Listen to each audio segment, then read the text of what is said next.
بسم الله الرحمن الرحيم. الفصل الثالث عن جابر رضي الله تعالى عنه قال قال رسول الله صلى الله عليه وسلم. جابر رضی الله تعالی عنہ نے روایت تے چې رسول الله صلی الله علیه وسلم فرمای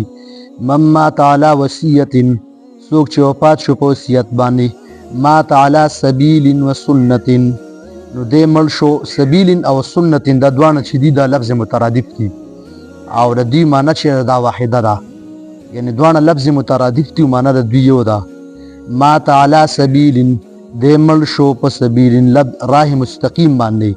یا مات علی سبیل دې مړ شو په دین باندې، و سنت چې هغه طریقه د رسول الله صلی الله علیه وسلم ده، و مات علی توقن او دې وفات شو په شپو پرهیزګارۍ باندې، و شهادت او په شهادت باندې، یعنی حکمن د شهادت په حکم کې، و مات مغفورا له او دې په داسې حالت کې وفات شو چې الله تعالی به د مغفرت کړی وي. رواه ابن ماجه. وعن عمرو بن شعيب عن ابيه عن جده، او عمرو بن شعيب دې روایت کوي د پلار نه او هغه روایت کوي د خپل نیکه نه، ان العاص بن وائل چې بېشکه عاص بن وائل او سواد وصیت کړی ای یعتق عنه چې آزاد دې کړلی شي د طرفه 100 رقبة 100 غلامان. د وصیت کړی دی چې کله وفات کېدو نو وصیت یې وکړو خپلو زامنو ته چې زه چې کله وفات شم نو زما د طرفه به تاسو 100 غلامان آزاد کړئ او د هغې ثواب چې دا بیا ما ته راوبښئ. نو د دې نه دا معلومه شوله چې مړي ته ایصال ثواب چې دی دا رسي. په دې وجه باندې چې کوم یو انسانو ایصال ثواب کوي د مړي پسې، نو هغه ثواب چې د هغه مړي ته رسي. دا د اهل سنت والجماعت عقیده ده. او معتزله چې هغه د دې نه انکار کوي، معتزله وایي چې مړي ته د ثواب، مړي ته د ایصال ثواب او چې کوم چا په مړي پسې وکړو نو هغه هغې ته نه رسي. نو دا د اهل سنت والجماعتو د دې دغه نه استدلال کوي چې ده وویل چې کله زه مړ شم نو ما پسې تاسو 100 غلامان چې دي د آزاد کړئ او د هغې ثواب ما پسې راورسوئ. ان عاص بن وائل اوصى ان يعتق عنه 100 رقبة، د وصیت کړی چې آزاد دي شي زما طرفه 100 غلامان. فاعتق ابنه هشام، نو دو چې کوم زوی دو زامنو هشام ابن عاص دو د خپل پلار د طرفه د خپل طرف نه خپل پلار په ایصال ثواب کې دو 50 غلامان آزاد کړلو. نو فاعتق ابن هشام 50 رقبة فاراد ابنه، نو هر چې د دویم زیو عمرو بن هشام نو دوم اراده وکړل چې زه د خپلې حصې چې کم 50 غلامان دي هغه آزاد کم، خو چونکې د مسلمانو نو دوی چې صبر وکړه زه د رسول الله صلی الله علیه وسلم نه تپوس کوم چې رسول الله صلی الله علیه وسلم په دې کې ماته څه رایه راکوي. دا وایي چې وإن هشاما آتق عنه 50 وبقيت عليه 50 رقبة أفأعتق عنه، فقال رسول الله صلى الله عليه وسلم د نبی علیه الصلاة والسلام نه تپوس وکړو چې زما پلارو دا وصیت کړی چې زما د طرف نه به 100 غلامان چې دي دا آزاد کړي او د هغې ایصال ثواب دا به ما ته راوبښئ. نو زما چې کوم ورور هشام بن عاص نو هغه د خپلې حصې غلامان آزاد کړل 50، نو آیا زما چې کوم حصه کې 50 غلامان راځي زه د آزادولی شم که نه؟ مطلب دا دی که زه د آزاد کمه نو دغه ثواب چې زه خپل پلار ته وربښلی شم که نه؟ رسول الله صلی الله علیه وسلم نه تپوس وکړو. نو نبي علیه صلات والسلام ورته وفرمیل انه لو کان مسلما، چې بېشکه که چېرې ستا د پلارو داسې حال کې وفات شوی وي چې دی مسلمان وي، فاعتقتم عنه بیا د هغوی د طرف نه تاسو غلامان آزاد کړی وي، او تصدقتم عنه یا د هغوی د طرفه تاسو خیرات کړی وي یا صدقات هم کړی وي، او حججتم عنه یا د هغوی د طرفه تاسو حج کړی وي، نو بلغه ذلک، نو دا ټولو دا څومره څیزونه چې تاسو کړی وي که حج هم د هغې د طرفه کړی وي که صدقات هم کړی وي او دغه شان غلامان هم آزاد کړی وي، نو د دې ثواب به هله رسېدلی وي چې ستا پلار څه مسلمان و، خو چونکې ستا پلار مسلمان نه و او هغې له په حالت د کفر کې مرګ راغلی و، نو لهذا د ټولو څیزونو ایصال ثواب چې دا به ستا پلار ته نه رسي. نو د ایصال ثواب د رسېدلو دپاره مسلمان کېدل چې دي دا شرط دی او دا د اهل سنت والجماعت عقیده هم ده. نو په دې وجه باندې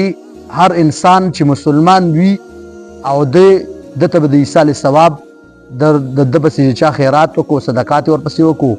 یا دغه شان د ده نیک اولاد د هغه د ده دپاره دعاګانې غواړي، د دې هر څه ثواب چې دا به د انسان ته رسي، خو په شرط د دې چې دی مسلمان وي او کافرو دته ایصال ثواب نه رسي. نو په دې وجه باندې نبي علیه الصلاة والسلام وفرمایل دته چې که چېرې ستا پلارو دته په حالت د اسلام کې مرګ راغلی وي او بیا ستا غلام آزاد کړی وي د خپل پلار د طرفه، نو هغې ته به ایصال ثواب رسېدلی وي، خو چونکې ستا پلار په حالت د اسلام کې نه دی وفات شوی، نو لحاظ هغې ته ایصال ثواب دا نه رسي. دا عاص ابن وائل چې دو د نبی علیه صلات وسلام زمانه موندلې وه، خو د بدقسمتۍ نه د اسلام نه و راوړی او د دنیا نه چې یو دی کافر تلی و. د ده دوه زامنو، یو هشام ابن عاص و. هشام ابن عاص چې و دی قدیم الاسلام و، دو د فتح مکې نه مخکې اسلام راوړی و او بیا حبشي ته د هجرت هم کړی و. چې کله د حبشي ته هجرت وکړو نو د ده پلار چې و هغه بیا دی لره قید کړلو او بیا د غزوه خندق په موقع باندې د مدینې منورې ته تشریف راوړو. بیا په جنگ یرموک کې دو شهادت نوش کو، جنگ یرموک کې دی شهید شو. او د ده چې دا دویم ورور عمرو بن عاص، دا د فتح مکې نه مخکې حضرت خالد بن ولید رضی الله تعالی عنه چې هغې سره مکې ته راغی او د نبي علیه صلات وسلام په لاس باندې ایمان راوړو، مسلمان شو.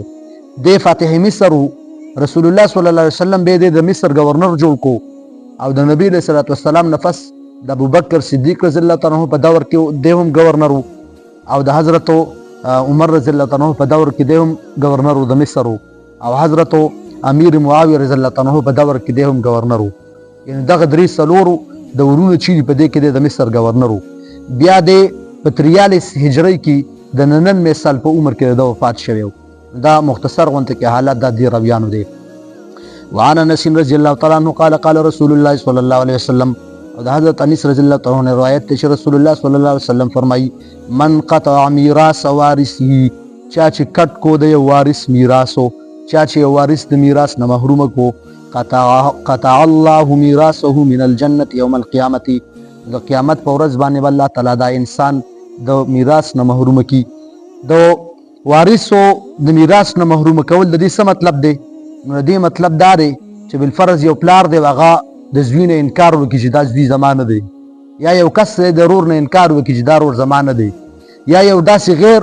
غیر شرعي یو کس وي د هغې حق په میراث کې نه جوړېږي او دی هغه کس په میراث کې ردن نه کي، دا د میراث نه محرومي، دا بل کس لره د میراث نه محرومه یو. نو نبی علیه صلات وسلام فرمایي چې چا